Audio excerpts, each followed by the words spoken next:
অভিনেতা ও সঙ্গীতশিল্পী তাহসান খানের বিয়ের খবরে গত কয়েকদিন বিনোদন পাড়া চাঙ্গা। সামাজিক যোগাযোগ মাধ্যমেও আলোচনায় তাহসান ও নববধূ রোজা আহমেদ। নেটিজেনরা শুভকামনা জানাচ্ছেন তাদের।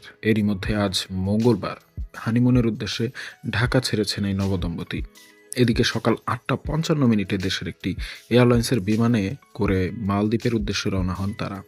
সূর্যময় দ্বীপরাজ্যে মধুচন্দ্রিমার বিশেষ মুহূর্তগুলো কাটাবেন এ দম্পতি। শনিবার ৪ জানুয়ারি সন্ধ্যায় রাজধানী ঢাকার একটি কমিউনিটি সেন্টারে আনুষ্ঠানিকভাবে তাহসান রোজার বিয়ে সম্পন্ন হয়। দুই পরিবারের সদস্যরা বিয়েতে উপস্থিত ছিলেন। বিয়ের পরপরই তাহসান ভক্তদের জন্য আসলো আরও এক সুখবর। জানা গেছে এক নতুন গান নিয়ে হাজির হচ্ছেন তাহসান। শুধু তাই নয়, গানটির প্রকাশনা অনুষ্ঠানে এটি তৈরির গল্পও শোনালেন এই শিল্পী। গতকাল সোমবার সন্ধ্যায় রাজধানীর একটি রেস্তোরাঁয় এই গান প্রকাশের অনুষ্ঠানে উপস্থিত ছিলেন তাহসান।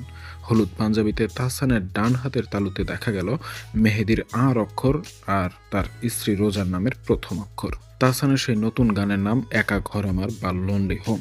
স্যাড রোমান্টিক গানটির কথা ও সুর এই গায়কের নিজের। এতে তার সঙ্গে কণ্ঠ দিয়েছেন স্মৃতি সাহা। গানটির একটি মিউজিক ভিডিও নির্মাণ করা হয়েছে বলে জানা গেছে। গানটি নির্মাণ করেছেন চন্দন রায় চৌধুরী, আর সেখানে অভিনয় করেছেন গানের শিল্পীরাই। নির্মাণ করা হয়েছে অনুপম রেকর্ডিং মিডিয়ার প্রযোজনায়।